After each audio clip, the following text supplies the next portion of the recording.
We're going to use the MarketMonitor tool to determine what the average percent under asking price homes are selling for in a certain area. So when you log into MLS into your Launchpad, you have this MarketMonitor 10K icon. And again, this will be just a quick tutorial covering one small aspect of MarketMonitor. Lots of really useful tools here I use all the time. This is scrolling down to the bottom of the screen, this percent of original price. That's the only part of this tool we're interested in right now. This is showing us over the history of the last 3 years in the entire MLS that on average homes have fluctuated in selling for between somewhere around 97% of original asking price to 98% of original asking price. The number that shows over here is just what the most recent one is. It's not looking at an average overall. But again, we always want to be conservative. So if there's some high parts here saying homes are selling at 99% up at the top, but we still have a lot down here in this 97, 98% range, use a number down here. Don't tell your client their home's going to sell for over 99% of asking price, when basically if you just look back over 1 year, it usually floated around this territory.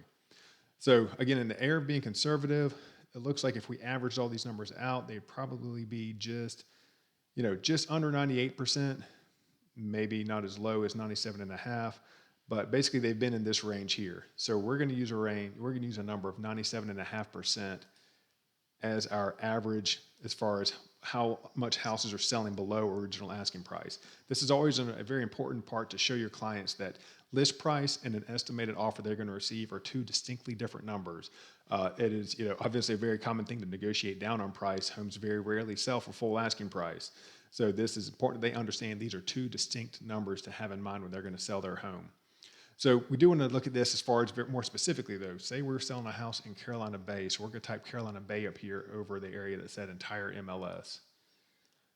And Carolina Bay is pretty representative of the average numbers in Charleston. So we're still in this 97.5% range, maybe a little bit higher on average. Something to know is anytime you see these areas hitting 100%, that is usually because you have new construction in a neighborhood. New construction homes sell for 100% of asking price because usually the builders don't enter the home in MLS until it sells, so it doesn't show that they've dropped the price for clients. So anytime you see these 100% marks, kind of disregard those and look at the rest. So again, we're near this 98 to 97% range. So kind of representative of the other areas of Charleston as well. So 2 to 2.5% is usually a good number to go with as far as how much below asking price they're selling for. I mean, in 97.5%, 98% of asking price.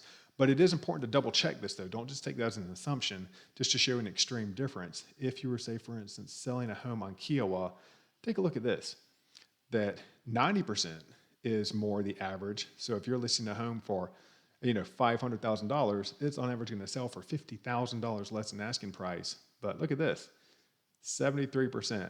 Homes on average around this time period were selling for 20 to 30% off of asking price. And that's not too uncommon that it dips down into this 80% range.